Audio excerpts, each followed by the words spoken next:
सनातन को कुचलने की हसरत वाले कितने ही खाक हो गए, हिंदुओं को मिटाने के ख्वाब पाले कितने ही राख हो गए। सुनो घमंडिया गठबंधन के घमंडियों, तुम और तुम्हारे मित्र रहे ना रहे, सनातन था, सनातन है और सनातन रहेगा। ये बार बार प्रयास घमंडिया गठबंधन के एक के बाद दूसरे नेता ने किया है हिंदुओं पर वार करने का, चाहे वो शब्दों से हो, बम से हो या उनको कुचलने की बात हो। रामनामी का जुलूस अगर बंगाल में निकलता है तो बम और गोली चलाई जाती है। बिहार में रामायण पर और मां सीता पर अपशब्द कहने वाले और यूपी में ये घमंडिया गठबंधन के नेता नहीं थकते। हिंदू आतंकवाद कहने की होड़ कांग्रेस में एक के बाद दूसरे नेता की लगी है। आखिर इनकी मंशा और मानसिकता क्या है? ये राजनीति के लिए इतना नीचे गिर जाएंगे कि सनातन धर्म को खत्म करने की बात करेंगे, हिंदुओं को कुचलने की बात करेंगे, हिंदू आतंकवाद की बात कहेंगे।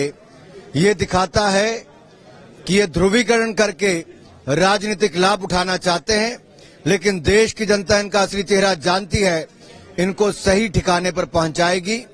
पूरे देश से इस गठबंधन के नेताओं को माफी मांगनी चाहिए। खड़गे जी हो, राहुल गांधी जी हो, सोनिया जी हो, बाकी राजनीतिक दलों के नेता हो, इनको पूरे देश से और हिंदू समाज से माफी मांगनी चाहिए। देश इनको माफ नहीं करेगा। स्टालिन ने भी अपने पॉडकास्ट में आज अपनी मैसेज किया है कि 2002 में जो बीजेपी ने गुजरात में किया था उसका नतीजा है मणिपुर। अगर इनके आप भाषा देखेंगे तो ये लगातार देखने को मिलता है कि इनके पास अपने राज्यों की कोई उपलब्धि नहीं है, विकास पर ये बात नहीं करना चाहते और केवल हिंदुओं को नीचा दिखाकर, अपमानित करके, उनको कुचलने की बात करके, पोलराइजेशन करके वोट पाने की सोच रखते हैं।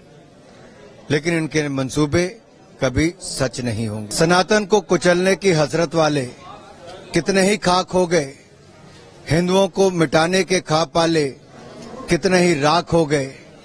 सुनो घमंडिया गठबंधन के घमंडियों, तुम और तुम्हारे मित्र रहे ना रहे, सनातन था, सनातन है और सनातन रहेगा।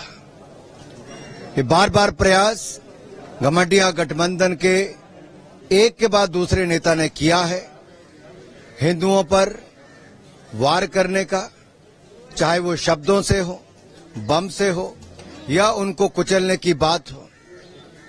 रामनामी का जुलूस अगर बंगाल में निकलता है तो बम और गोली चलाई जाती है। बिहार में रामायण पर और मां सीता पर अपशब्द कहने वाले और यूपी में ये घमंडिया गठबंधन के नेता नहीं थकते। हिंदू आतंकवाद कहने की होड़ कांग्रेस में एक के बाद दूसरे नेता की लगी है। आखिर इनकी मंशा और मानसिकता क्या है? ये राजनीति के लिए इतना नीचे गिर जाएंगे कि सनातन धर्म को खत्म करने की बात करेंगे, हिंदुओं को कुचलने की बात करेंगे, हिंदू आतंकवाद की बात कहेंगे। ये दिखाता है कि ये ध्रुवीकरण करके राजनीतिक लाभ उठाना चाहते हैं, लेकिन देश की जनता इनका असली चेहरा जानती है, इनको सही ठिकाने पर पहुंचाएगी। पूरे देश से इस गठबंधन के नेताओं को माफी मांगनी चाहिए। खड़गे जी हो, राहुल गांधी जी हो, सोनिया जी हो, बाकी राजनीतिक दलों के नेता हो, इनको पूरे देश से और हिंदू समाज से माफी मांगनी चाहिए। देश इनको माफ नहीं करेगा। स्टालिन ने भी अपने पॉडकास्ट में आज अपनी मैसेज किया है कि 2002 में जो बीजेपी ने गुजरात में किया था उसका नतीजा है मणिपुर। अगर इनके आप भाषा देखेंगे तो ये लगातार देखने को मिलता है कि इनके पास अपने राज्यों की कोई उपलब्धि नहीं है, विकास पर ये बात नहीं करना चाहते और केवल हिंदुओं को नीचा दिखाकर, अपमानित करके, उनको कुचलने की बात करके, पोलराइजेशन करके वोट पाने की सोच रखते हैं। लेकिन इनके मंसूबे कभी सच नहीं होंगे।